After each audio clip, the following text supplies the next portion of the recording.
significant stop for you is probably the biggest game of the year. At what point in bowl practice did this go from being, oh, this kid's coming along pretty well, to we can actually use him this season? You earn everything you get here. Nobody's giving anything. You earn what you get here. You earn what you get in the secondary. You earn what you get in the safety room. So there's no handouts. And the thing, like I said, I appreciate most about Sonny is he came in and worked. There was no entitlement. Yeah, he was the #1 player and all that, but you would have never thought that the minute he stepped foot in the door. So he earned the right to be on that stage and play the role that he played.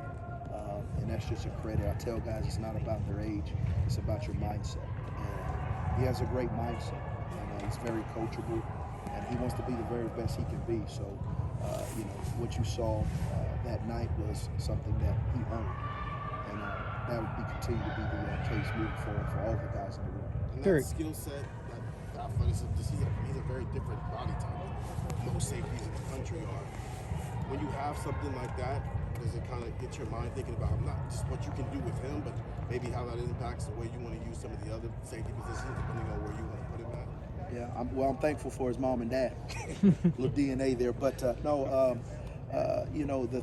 thing for Sonny is, he's smart. His football IQ is extremely high to be that young, and that's a credit to, his coach. That's a credit to his dad. That's a credit to his upbringing.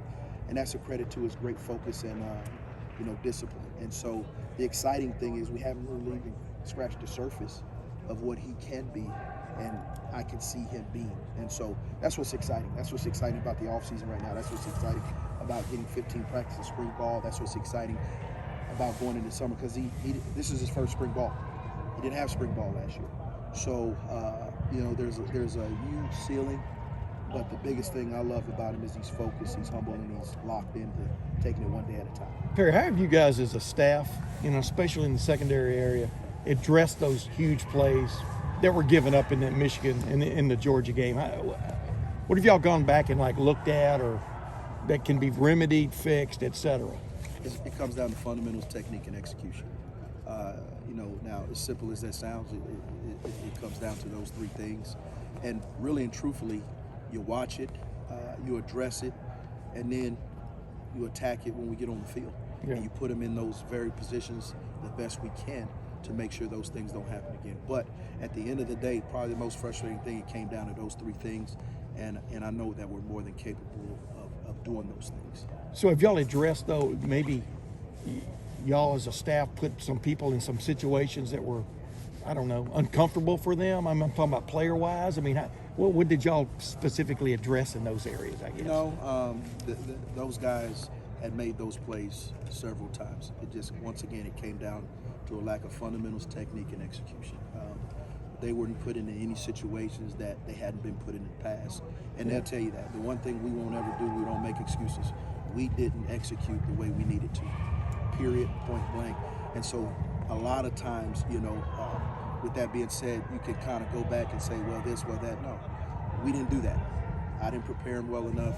They didn't execute well enough, and that's why we're here this fall, this spring, this offseason, grinding, because we should have been there, and we should have made those plays. So there'll never be any excuses. I mean, the bottom line is, I've got to coach them better, and they've got to execute better, and we will.